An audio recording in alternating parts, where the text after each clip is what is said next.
Hello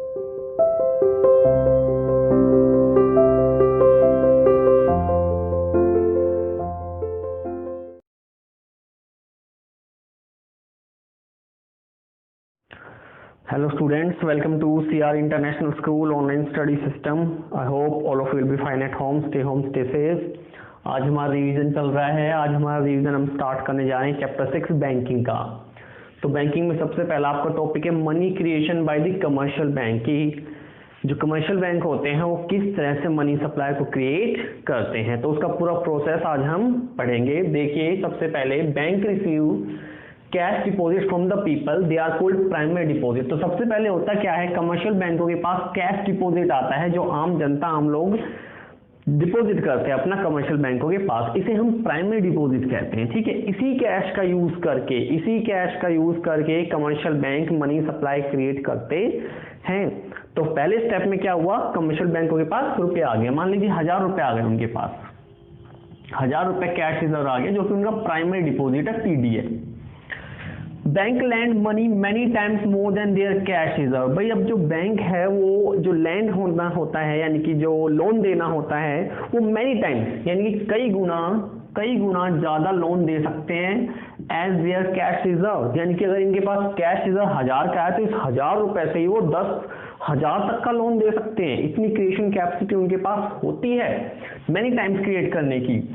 money is lent by the commercial bank are not in the form of cash. अब देखिए, जो वो loan grant करते हैं लोगों को, ठीक है, वो कैश के रूप में ग्रांट नहीं करते। They can not grant the loan in form of cash but in the form of cheque. ठीक है, तो वो चेक के रूप में क्रेडिट एंट्री कर देते हैं सामने वाले के बैंक अकाउंट में, उसके बैंक अकाउंट में क्रेडिट एंट्री कर दी जाती है।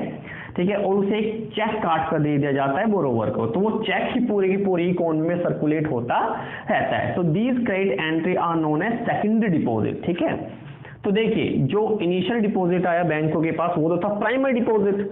अब जो बैंक ने क्रिएट किया, बैंक ने एक क्रेडिट एंट्री के रूप में या चेक के रूप में जो डिपॉजिट क्रिएट किया, इसे हम कहते हैं सेकेंडरी डिपॉजिट। ठीक है, सेकेंडरी डिपॉजिट वो पीडी था, ये एसडी है, secondary deposit. The borrow can issue cheque against credit loan in their account. अब जो उसको लोन मिला है क्रेडिट के रूप में, अब उसके बदले अगर उसे पेमेंट करनी है तो वो चेक के रूप में पेमेंट करेगा। किस रूप में पेमेंट करेगा?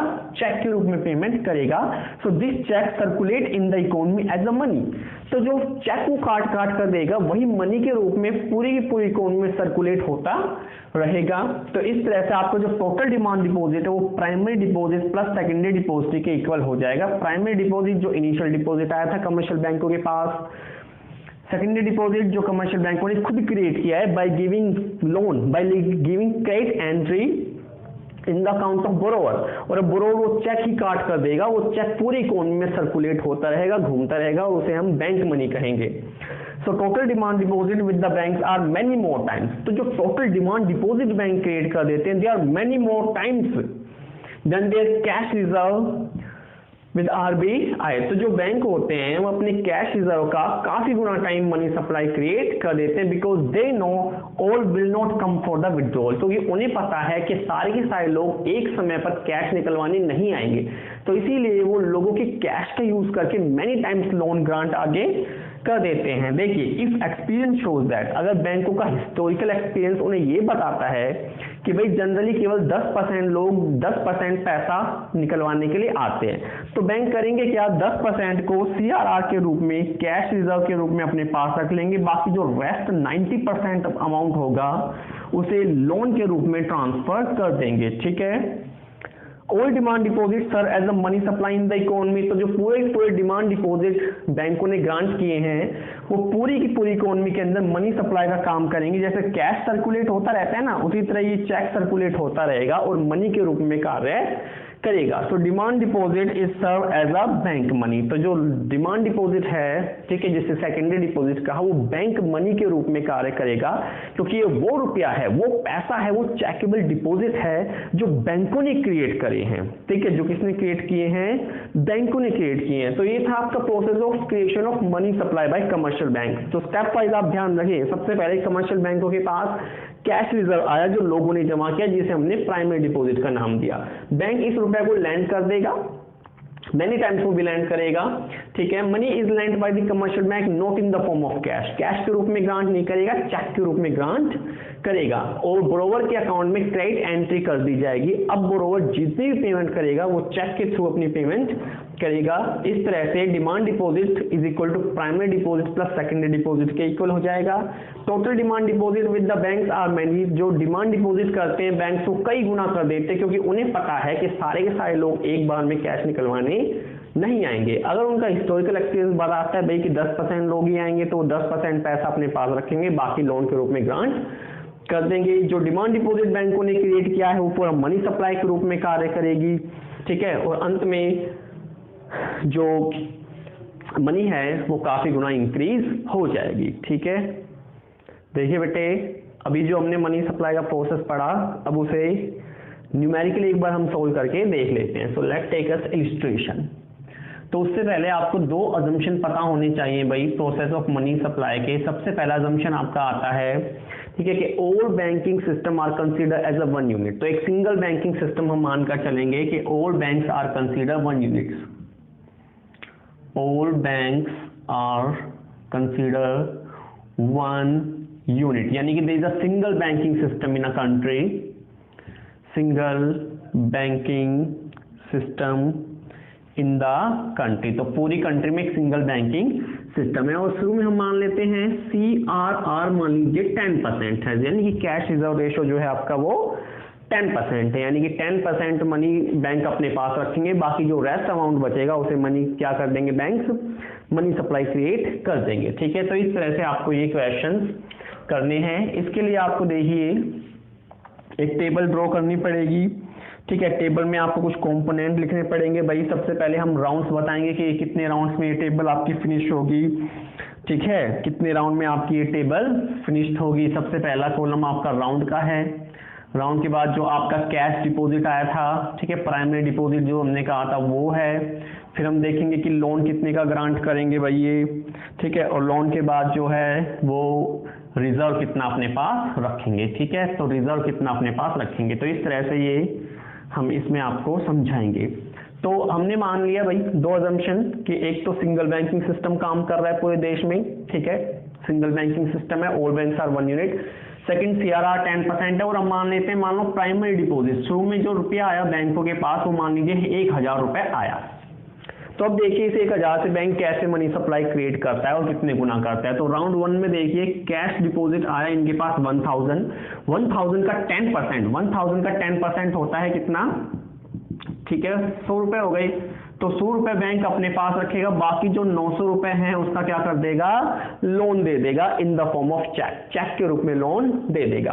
अब क्योंकि हमने सभी बैंकों को एक सिंगल यूनिट मानकर चला है, तो जो 900 रुपए का जो चेक दिया बैंकों ने जिसको भी, वो चेक अल्टीमेटली जिसके पास भी जाएगा वो उस चेक को लेके उस बैंक के पास ही जाएगा। सिंगल बैंकिंग यूनिट सिस्टम, ठीक है, सिंगल बैंकिंग सिस्टम है। तो हमने भी माना कि अल्टीमेटली वो 900 रुपए का चेक आना बैंकों के पास ही है, ठीक है, आना बैंकों के पास ही है। तो राउंड नंबर 2 में अब होगा क्या, कोई कैश डिपॉजिट तो आया नहीं उसके पास, सेकेंडरी डिपॉजिट आया, ठीक है, क्या आया, सेकेंडरी डिपॉजिट आया। तो सेकेंडरी डिपॉजिट कितने का आया भाई, 900 रुपए का आया, ठीक है, 900 रुपए का आया। या हम कैश डिपॉजिट ना लिख के डिमांड डिपॉजिट लिख देते हैं, क्योंकि डिमांड डिपॉजिट जो होता है वो प्राइमरी प्लस सेकेंडरी डिपॉजिट के इक्वल होता है।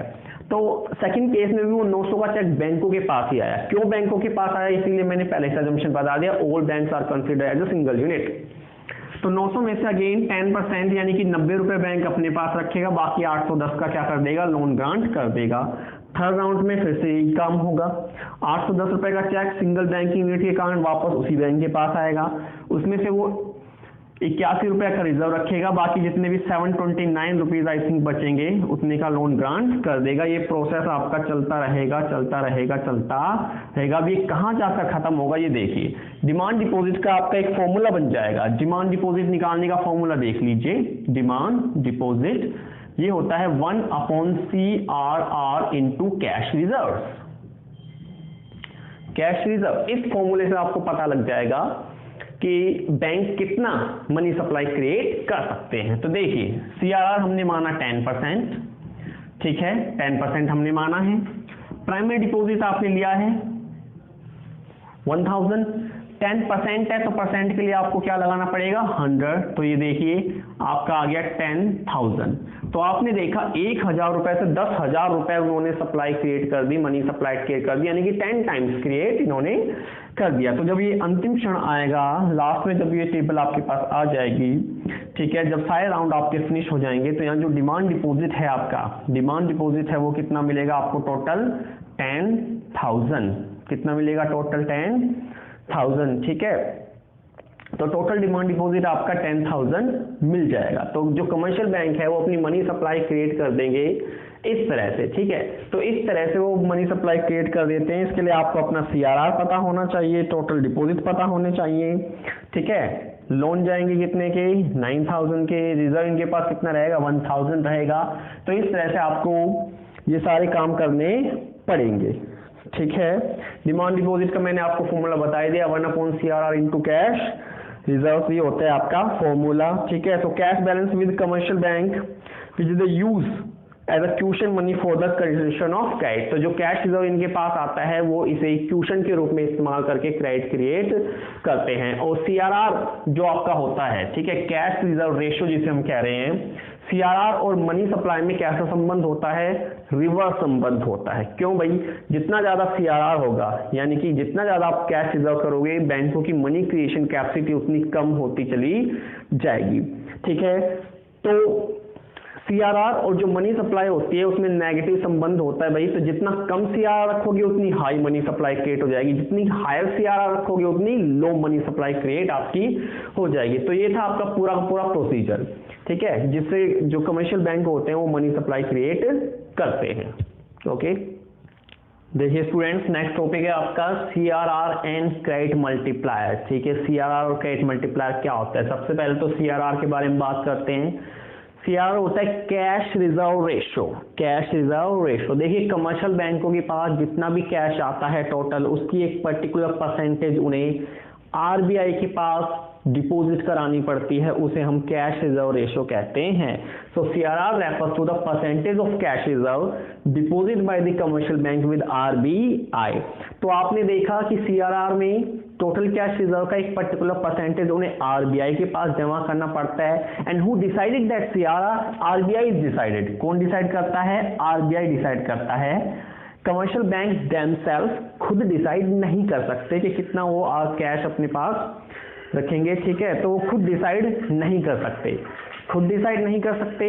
इस वजह से इसे हम लीगल रिजर्व रेशो भी यानी कि LRR भी कहते हैं, ठीक है। इसलिए LRR भी से हम कहते हैं क्योंकि इसे RBI डिसाइड करता है। आगे है क्रेडिट मल्टीप्लायर क्या होता है। So credit multiplier refers to the amount by which commercial bank creates money supply as a percentage of their cash reserve with RBI। तो credit multiplier refers to amount by which commercial bank creates money supply. जैसे अभी भी मैंने example में आपको पढ़ाया कि 1,000 रुपए से 10,000 उन्होंने क्या कर दी, मनी सप्लाई क्रिएट कर दी। So credit multiplier refers to the amount by which commercial bank creates money supply as a percentage of their reserve with RBI, ठीक है। तो RBI के पास जो रिजर्व जमा करते हैं CRR, उसकी परसेंटेज का वो जितने गुना मनी सप्लाई क्रिएट कर देते हैं वो उनकी क्रेडिट मल्टीप्लायर कहलाता है। So credit multiplier refers to the amount by which commercial bank creates the money supply as a percentage of their cash reserve with RBI। ये इसका फॉर्मूला हो गया मल्टीप्लायर का, K is equal to 1/CRR, ठीक है। K is equal to 1/CRR। तो formula ही आप देखकर पता आपको लग गया होगा कि there is a reciprocal relationship, reciprocal या इनवर्स। आगे मैंने देखिए रिलेशनशिप स्टेटस भी बताया हुआ है कि रिलेशनशिप कैसी होती है CRR और क्रेडिट मल्टीप्लायर में। तो रेसिप्रोकल या रिवर्स रिलेशनशिप, इनवर्स रिलेशनशिप होती है। हायर द CRR जितना हायर होगा, lower will be the money supply, money supply उतनी लो हो जाएगी। और lower the CRR, higher will be the money supply. तो इनके बीच एक रेसिप्रोकल रिलेशनशिप आपकी होती है। जैसे फॉर एग्जांपल लेके देखते हैं, मान लीजिए 2% लेके देख सकते हैं। एक में मान लीजिए CRR 20% है, एक में मान लीजिए CRR 10% है। तो अब देखिए 20% है तो K की वैल्यू यानी मल्टीप्लायर की वैल्यू क्या निकल कर आएगी, 1/20%। 1/20% के लिए ऊपर 100 लगाया, 5 टाइम्स, यानी कि कमर्शियल बैंकों की जो मनी सप्लाई है वो 5 टाइम्स हो जाएगी। 10% है तब देखिएगा k is equal to 1/10% into 100 10 times. तो आपने देखा कि CRR जितना हायर होगा, देखिए 20% हायर था, मनी सप्लाई केवल 5 गुना बढ़ रही थी, 10% लोअर था, मनी सप्लाई 10 गुना हो गई थी। तो अब आपने जाना कि जो रिलेशनशिप होती है between CRR and credit multiplier, that will be a reciprocal relationship, उल्टा संबंध होता है। Higher the CRR, lower the money supply, lower the CRR, higher the money supply. तो इनवर्स रिलेशनशिप दोनों के बीच हो गई, ठीक है। तो ये थे क्रेडिट मल्टीप्लायर और CRR मैंने बता दिया आपको, it refers to the percentage of cash reserve deposit by the commercial bank with RBI। कौन डिसाइड करता है? RBI डिसाइड करती है, इसीलिए इसे लीगल रिजर्व रेशियो भी कहते हैं। Credit multiplier amount by which commercial bank gets money supply as a percentage of their cash reserve with RBI। Thank you very much.